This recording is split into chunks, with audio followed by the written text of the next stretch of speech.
Bernoulli's equation देखते हैं। अच्छा, जैसे कंटिन्यूटी इक्वेशन हमने देखा था, वो क्या था, कंजर्वेशन ऑफ मास का स्टेटमेंट था। ठीक है, बर्नौलीज इक्वेशन जो है ना, basically conservation of mechanical energy. ठीक है, जब फ्लूइड फ्लो होता है तो एनर्जी कंजर्वेशन का स्टेटमेंट है बेसिकली। ठीक है, तो अपन कंटिन्यूटी इक्वेशन को थोड़ा ध्यान से देखते हैं, है ना, वहां से शुरू करेंगे। तो कंटिन्यूटी इक्वेशन में अपन ने क्या देखा था, A1 V1 is equal to A2 V2, ये होता ना। A1 यहाँ का एरिया, V1 इस जगह की वेलोसिटी, और V2 जो है यहाँ की वेलोसिटी, जहाँ जो एग्जिट हो रहा है एक तरह से, और A2 जो है बाहर का एरिया। ठीक है, एग्जिट का एरिया बेसिकली। अच्छा, अब इसमें जैसा इसमें फिगर में दिख रहा है, A2 जो है वो A1 से कम है। ठीक है, ये तो साफ ही दिख रहा है। तो इसका इम्प्लीकेशन क्या हो गया, V2 जो है वो V1 से ज़्यादा है। ठीक है, तो इसका क्या मतलब निकला कि यदि कोई एक फ्लूइड का एक पर्टिकुलर वॉल्यूम जो है वो एंटर किया है, और थोड़ी देर बाद जो है फ्लूइड का वही वॉल्यूम एग्जिट करता है, तो उसकी काइनेटिक एनर्जी इंक्रीज कर गई। यहाँ काइनेटिक एनर्जी कितनी थी इसकी, यहाँ काइनेटिक एनर्जी थी हाफ जो भी इसका मास होगा, है ना, m1 v1 स्क्वायर, और यहाँ पे काइनेटिक एनर्जी कितनी है, हाफ m1 v2 स्क्वायर। मास तो सेम ही रहेगा, है ना, मास तो सेम ही है। तो काइनेटिक एनर्जी 2 जो है यहाँ पे इस पॉइंट पे, ये काइनेटिक एनर्जी 1 से ज़्यादा है, इस पॉइंट की काइनेटिक एनर्जी ज़्यादा, ये तो दिख रहा। ठीक है, तो ये कैसे हो गया, जैसे अपन सॉलिड बॉडी में काइनेटिक एनर्जी चेंज देखते थे, तो हम क्या देखते थे, जैसे पोटेंशियल एनर्जी से वो कन्वर्ट हो गया काइनेटिक एनर्जी में, या फिर स्प्रिंग की एनर्जी से कन्वर्ट हो गया काइनेटिक एनर्जी में। ठीक है, जैसे कोई हाइट है ना, हाइट के ऊपर कोई बॉल रखी हुई, तो यहाँ इसकी पोटेंशियल एनर्जी सपोज mgh है, और बॉल को हमने नीचे गिरा दिया, तो इसकी काइनेटिक एनर्जी हो गई और पोटेंशियल एनर्जी खत्म हो गई। ठीक है, कम से कम उतनी पोटेंशियल एनर्जी खत्म हो गई। तो ये तो हम देख चुके हैं। अच्छा, इस वाले केस में तो ये पाइप तो हॉरिजॉन्टल है ना, तो पोटेंशियल एनर्जी तो चेंज हो नहीं रही इसकी, तो काइनेटिक एनर्जी बढ़ कैसे गई, तो काइनेटिक एनर्जी बढ़ी है, इसका मतलब किसी ना किसी ने तो काम किया होगा भाई, वर्क ही है जो काइनेटिक एनर्जी को बढ़ा सकता है। ठीक है, तो वो वर्क किसने किया, तो ये वर्क प्रेशर ने किया। ठीक है, प्रेशर जो है वो यहाँ पे, ये जो मैंने डॉटेड लाइन अभी एक्सप्लेन करेंगे, इस डॉटेड लाइन की सिग्निफिकेंस क्या है। इसके जस्ट बाहर डॉटेड लाइन के जस्ट लेफ्ट हैंड साइड में प्रेशर जो है वो P1 है, और यहाँ पे डॉटेड लाइन के जस्ट राइट हैंड साइड में प्रेशर P2 है। ठीक है, तो ये काम जो है ना प्रेशर ने किया। तो इसका क्या मतलब निकला कि किसी भी फ्लूइड मास की काइनेटिक एनर्जी, ठीक है, और पोटेंशियल एनर्जी के अलावा प्रेशर में भी ये कैपेसिटी होती है कि वो वर्क कर सके। ठीक है, सॉलिड्स में तो प्रेशर का कोई कॉन्सेप्ट है नहीं, फ्लूइड्स में प्रेशर उसकी एक कैरेक्टरिस्टिक होती है, तो प्रेशर के पास भी कैपेसिटी है वर्क करने की। और जिस तरह से ये अभी अपन ने आर्ग्यूमेंट किया है, यहाँ पे काइनेटिक एनर्जी बढ़ी है, इसका मतलब प्रेशर डेफिनेटली घटा होगा, है कि नहीं। P2 जो है वो P1 से कम होगा, जैसे यहाँ पे होता है ना भाई, पोटेंशियल एनर्जी काइनेटिक एनर्जी में चेंज हो जाती है, तो उतनी पोटेंशियल एनर्जी घट जाती है। ठीक है, तो यहाँ पे काइनेटिक एनर्जी बढ़ी है, इसका मतलब जो प्रेशर के द्वारा काम करने की कैपेसिटी है यहाँ पे, है ना, वो कम हुई होगी, यहाँ पे प्रेशर कम हो गया होगा। वो अपन एग्जैक्टली देखेंगे किस तरह से होता है, बट इंट्यूटिवली हम बोल सकते हैं कि यहाँ पे जो है वो प्रेशर घट गया होगा।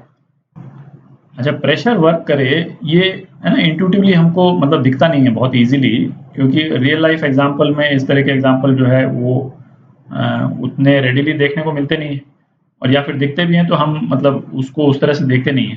ठीक है, जैसे काइनेटिक एनर्जी और पोटेंशियल एनर्जी का कन्वर्जन तो 1 मिनट में हम पहचान सकते हैं भाई, क्योंकि हम रोज ही देखते हैं भाई, ऊपर से कोई चीज़ गिर जाए नीचे तो काइनेटिक एनर्जी बन जाती है, और नीचे से हम किसी भी चीज़ को फेंक करके उसकी पोटेंशियल एनर्जी इंक्रीज कर सकते हैं, तो वो कन्वर्जन तो हम रोज ही देखते हैं। तो प्रेशर की जैसे कैपेसिटी जो होती है वर्क करने की, उसका एक छोटा सा सिंपल सा एग्जांपल लेते हैं। जैसे जैसे जैसे पिचकारी है ना, होली में हम पिचकारी यूज करते हैं, तो उसमें क्या है, बेसिकली आप यहाँ से प्रेशर इंक्रीज करते हैं, जो भी अंदर फ्लूइड है ना, लिक्विड है, प्रेशर इंक्रीज करते हैं। शुरू में सपोज आपने बंद कर दिया, और उसके बाद जैसे ही इसको खोलिएगा और यहाँ से प्रेशर दीजिएगा, तो वो प्रेशर बेसिकली क्या कर रहा है, अंदर जो भी फ्लूइड है उसको वेलोसिटी इम्पार्ट कर रहा है। ठीक है, वेलोसिटी इम्पार्ट कर रहा है, मतलब इसका मतलब वर्क कर रहा है, और वो प्रेशर देने के लिए आपको यहाँ से वर्क करना पड़ता है। ठीक है, अभी आपको यहाँ से फोर्स देना पड़ता है, तब जाकर के यहाँ पे प्रेशर इंक्रीज होता है, और वो प्रेशर इवेंचुअली जो अंदर फ्लूइड है उसमें वेलोसिटी इंक्रीज कर देता है। ठीक है, तो प्रेशर की वर्क करने की कैपेसिटी जो है ना, वो तो अब आप, है ना, मेरे ख्याल से अब आप विजुलाइज कर सकते होंगे। ठीक है, तो अब अपन बर्नौलीज इक्वेशन निकालते हैं। तो ऐसा करते हैं, पहले जो है ना वो पाइप को हॉरिजॉन्टली लेते हैं। ठीक है, बाद में इसका पाइप में हाइट भी इंट्रोड्यूस कर देंगे, वो सिंपल पार्ट है। जो है ना, काइनेटिक एनर्जी और प्रेशर का जो इंटरचेंज है उसको पहले देख लेते हैं, बाकी हाइट जो है बाद में इंट्रोड्यूस कर लेंगे। तो ये पाइप रखा हुआ है हॉरिजॉन्टली। ठीक है, यहाँ पे एरिया A1 और यहाँ A2। ठीक है, तो अब इसमें सिचुएशन क्या है, time t is equal to 0 पे ये जो लाल वाला फ्लूइड का जो पोर्शन है वो इस पाइप में एंटर कर रहा है। ये जो मैंने डॉटेड लाइन बनाई है येलो वाली, ठीक है, ये इस लेफ्ट वाली डॉटेड लाइन के अंदर t इज इक्वल टू 0 पे जाना शुरू हुआ। ठीक है, और किसी दूसरे टाइम पे t is equal to delta T मान लें, या t2 मान लें, t1 मान लें, कुछ भी, सेम फ्लूइड का जो पोर्शन है वो यहां से एग्जिट कर रहा है। ये जो है ये डॉटेड लाइन है, यहां से एग्जिट किया। ठीक है, एक्चुअली कई बुक्स में आप देखिएगा तो उसमें मतलब साइमल्टेनियसली कर लेते हैं कि भाई यहां से एक पर्टिकुलर फ्लूइड मास घुस रहा है और वहां से एक दूसरा फ्लूइड मास निकल रहा है कि नहीं। बट मेरे को है ना इस तरह से विजुलाइज करना ज़्यादा सिंपल लगता है कि एक ही मास पे हम कॉन्सेंट्रेट करें, तो सेम मास बाहर निकल रहा है, तो है ना विजुलाइज करने में ईजियर है। बाकी सही तो दोनों ही है। ठीक है, तो हमने क्या किया कि t इज इक्वल टू 0 पे ये मास एंटर किया, और t is equal to delta T पे ये मतलब यहाँ से इसमें ट्रैवल होकर के यहाँ पहुंच गया, और उसके बाद में t is equal to delta T पे वो ऐसे करके बाहर निकला। ठीक है, मतलब डेल्टा टी पे बाहर निकलना शुरू किया और उसके बाद में थोड़ी देर में बाहर निकल गया। ठीक है, तो अब ध्यान से देखें, ये P1 प्रेशर जो है वो इस डॉटेड लाइन के जस्ट बाहर है कि नहीं, ये अंदर का प्रेशर नहीं है, डॉटेड लाइन के जस्ट बाहर का प्रेशर है, और ये वर्क कर रहा है जैसे जैसे ये फ्लूइड अंदर जा रहा है ना, वो ये प्रेशर जो है, ये P1 प्रेशर उसको अंदर की तरफ पुश कर रहा है। ठीक है, एक तरह से अंदर की तरफ उसको पुश कर रहा है। तो P1 जो है वो कितना फोर्स लगाएगा, भाई वर्क तो फोर्स के द्वारा ही होगा, तो F1 जो है वो कितना हो जाएगा, P1A1। ठीक है, मास जो एंटर कर रहा है उसकी विड्थ क्या है? सपोज x1 है। ठीक है, तो ये x1 विड्थ तक अंदर जाएगा, है ना, ये स्लाइसेस जो हैं इसके फ्लूइड के x1 विड्थ तक अंदर जाएंगे। तो वर्क डन बाय फोर्स, है ना, वर्क डन बाय F1 कितना हो गया, F1 इंटू x1, तो कितना हो गया, P1A1 x1। ठीक है, अच्छा इसमें P1 का जो P1 के जो फोर्स का जो डायरेक्शन है वो इस डायरेक्शन में है, F1 का डायरेक्शन जो है वो इस डायरेक्शन में है। ठीक है, अच्छा अब डेल्टा टी टाइम के बाद में ये फ्लूइड का मास जो है यहाँ पहुँच गया। ठीक है, यहाँ पहुँच गया, और उसके बाद में वो अब जैसे ये एक तरह से यहाँ पहुँच गया। ठीक है, और अब जो है वो एग्जिट कर रहा है। ठीक है, तो P2 जो है वो प्रेशर है जस्ट ये येलो वाली जो लाइन है उसके बाहर का प्रेशर है ना, राइट हैंड साइड में। तो P2 जो है वो ये जो फ्लूइड जो यहाँ पहुंचा उसके ऊपर फोर्स लगाएगा। ठीक है, F2 फोर्स लगाएगा और F2 फोर्स कितना होगा P2 इंटू A2 और F2 का डायरेक्शन क्या होगा, F2 का डायरेक्शन ये होगा, ठीक है, दिख रहा है। अच्छा, अब फ्लूइड का जो मूवमेंट है वो फोर्स के डायरेक्शन के अपोजिट है, तो ये फोर्स जो वर्क करेगा वो नेगेटिव वर्क होगा, ठीक है, क्योंकि 180 डिग्री का एंगल है डिस्प्लेसमेंट और फोर्स के बीच में, तो वर्क डन कितना होगा, ये F2 के कारण जो वर्क डन होगा वो होगा minus P2 A2 into X2, ये X2 ले लेते हैं, ठीक है, X2। तो नेट वर्क डन इस फ्लूइड के ऊपर है ना, net work done by pressure कितना हुआ W1 प्लस W2, ठीक है, कितना हो गया P1 A1 X1 minus P2 A2 X2, ठीक है, तो इसको ऊपर लिख लेते हैं W नेट बाय प्रेशर, ठीक है, P1 A1 X1 minus P2 A2 X2, ठीक है। जब काइनेटिक एनर्जी में कितना चेंज हुआ है इसमें, जो ये फ्लूइड का जो सेक्शन है इसकी काइनेटिक एनर्जी में कितना चेंज हुआ, half m v2 square minus half m v1 square, ठीक है। अब इस पे जो वर्क हुआ होगा, वर्क नेट बाय प्रेशर, ये चेंज इन काइनेटिक एनर्जी के बराबर होगा, ठीक है।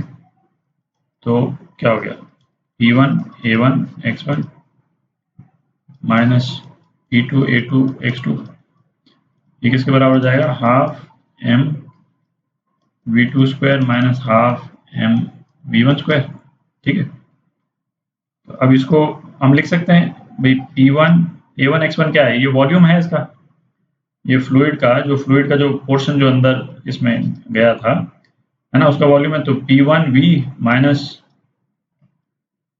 P2V, ये कितना हो गया, half volume into density, fluid की density V2 square minus half V rho V1 square, ठीक है।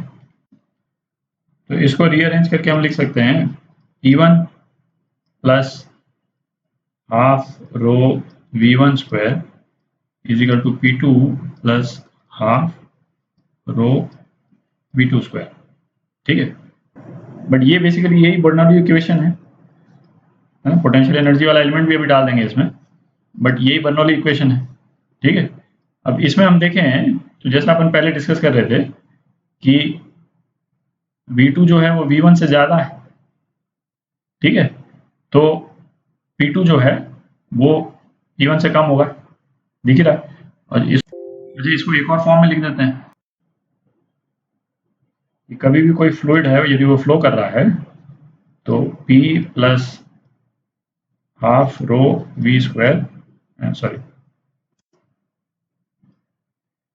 V स्क्वायर ये कांस्टेंट होता है, ठीक है।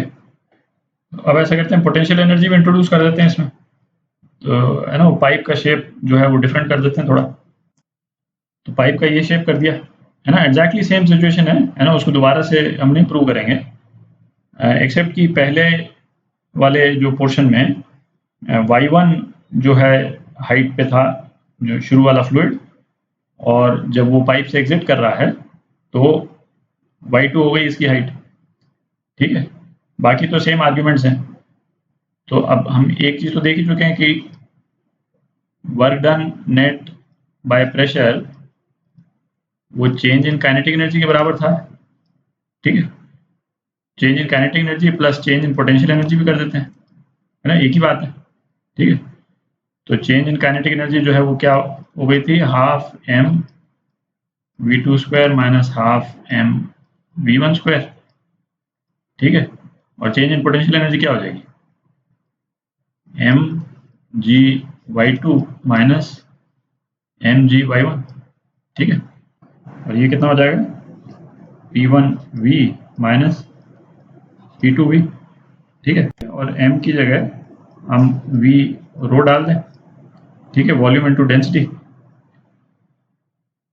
तो क्या आ जाएगा, P plus half rho V square plus rho G H, ये जो है वो किसी भी फ्लूइड में जब वो मूव करता है तो कांस्टेंट होता है, ठीक है। तो ये बर्नौली इक्वेशन है जिसमें पोटेंशियल एनर्जी को भी हमने ले लिया।